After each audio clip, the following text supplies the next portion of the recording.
Saudara-saudara yang terkasih dalam Tuhan, hari ini kita akan merenungkan salah satu bagian penting dari kitab Roma, yaitu Roma 12 ayat 1-8, dengan tema Ibadah yang Sejati.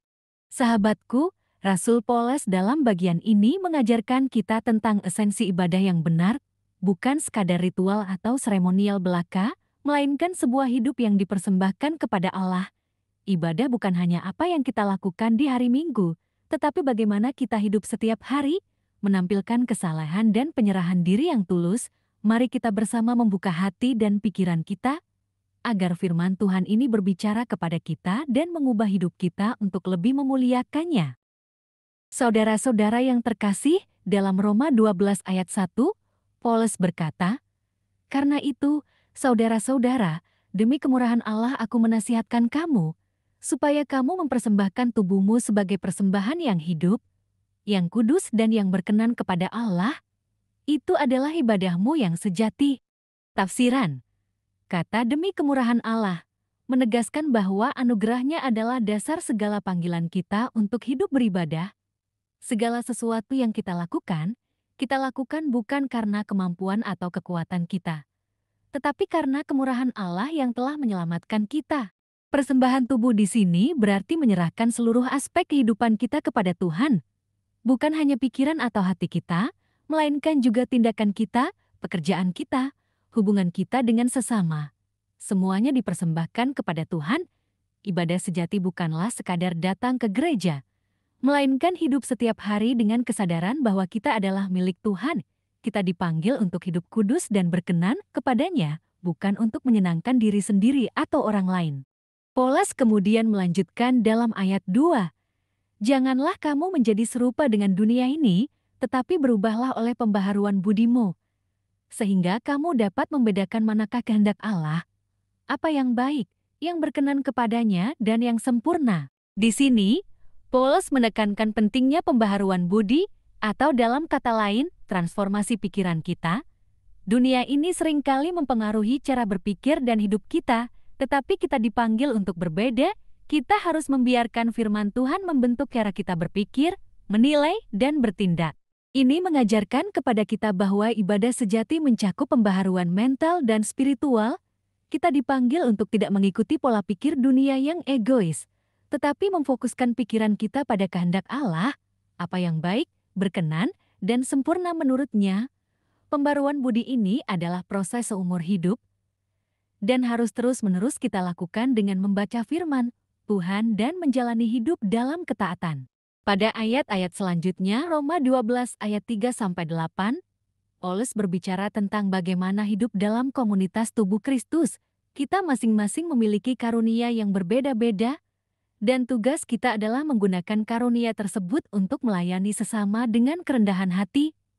Paulus berkata, "Berdasarkan kasih karunia yang dianugerahkan kepadaku, aku berkata kepada setiap orang di antara kamu, janganlah kamu memikirkan hal-hal yang lebih tinggi daripada yang patut kamu pikirkan, tetapi hendaklah kamu berpikir begitu rupa, sehingga kamu menguasai diri menurut ukuran iman yang dikaruniakan Allah kepada kamu masing-masing. Sebab sama seperti pada satu tubuh kita mempunyai banyak anggota, tetapi tidak semua anggota itu mempunyai tugas yang sama.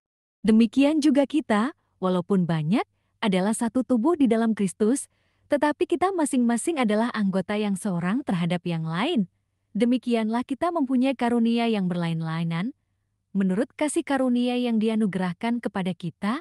Jika karunia itu adalah untuk bernubuat, baiklah kita melakukannya sesuai dengan iman kita. Jika karunia untuk melayani, baiklah kita melayani. Jika karunia untuk mengajar, baiklah kita mengajar. Jika karunia untuk menasihati, baiklah kita menasihati. Siapa yang membagi-bagikan sesuatu, hendaklah ia melakukannya dengan hati yang ikhlas. Siapa yang memberi pimpinan, hendaklah ia melakukannya dengan rajin. Siapa yang menunjukkan kemurahan, hendaklah ia melakukannya dengan sukacita. Artinya, setiap kita memiliki panggilan yang unik dalam tubuh Kristus, dan tidak ada satupun karunia yang lebih penting dari yang lain. Ibadah sejati juga terlihat dari bagaimana kita menggunakan karunia yang Tuhan berikan bukan untuk kemuliaan diri sendiri, Tetapi untuk membangun dan melayani sesama, ini adalah bentuk nyata dari persembahan hidup yang kita berikan kepada Tuhan bukan hanya dalam doa atau nyanyian, tetapi dalam tindakan kasih dan pelayanan kepada orang lain. Sahabatku, berikut adalah refleksi yang dapat kita renungan dari Roma 12 ayat 1-8 tentang ibadah yang sejati. Pertama, ibadah adalah persembahan seluruh hidup, bukan sekadar ritual. Seringkali kita menganggap ibadah hanya sebagai aktivitas fisik yang kita lakukan di gereja. Bernyanyi, berdoa, mendengarkan khotbah. Namun, Paulus mengajarkan bahwa ibadah sejati melibatkan seluruh hidup kita. Persembahan tubuh kita yang hidup, kudus, dan berkenan kepada Allah. Kedua, pembaharuan budi. Hidup yang berbeda dari dunia. Kehidupan orang percaya ditandai dengan pembaharuan budi, sebuah perubahan cara berpikir yang sejalan dengan kehendak Allah. Bukan dengan nilai-nilai dunia ini. Apakah pola pikir kita hari ini lebih dipengaruhi oleh firman Tuhan atau oleh dunia di sekitar kita? Ketika kita berhadapan dengan keputusan hidup, apakah kita berpikir dengan cara Allah atau cara dunia? Ketiga, kerendahan hati dalam menggunakan karunia. Setiap kita memiliki karunia rohani yang unik, tetapi Paulus mengingatkan untuk tidak memikirkan diri kita lebih tinggi dari yang seharusnya. Apakah kita sering terjebak dalam kesombongan karena karunia yang kita miliki? Apakah kita menggunakan karunia tersebut untuk kepentingan pribadi atau benar-benar untuk melayani sesama dalam tubuh Kristus? Keempat, berperan dalam tubuh Kristus. Setiap orang punya tempat. Paulus menekankan bahwa setiap orang dalam jemaat adalah bagian dari tubuh Kristus dan masing-masing punya peran yang penting. Tidak ada yang terlalu kecil atau terlalu besar dalam pelayanan. Refleksikan diri kita. Apakah kita sudah menjalankan peran kita dalam jemaat? Atau apakah kita merasa tidak berguna? Atau sebaliknya, terlalu penting? Kelima, menghidupi ibadah sehari-hari dalam kasih dan pelayanan. Ibadah sejati bukan hanya tampak dalam saat-saat doa dan pujian, tetapi bagaimana kita hidup dalam kasih dan pelayanan kepada sesama.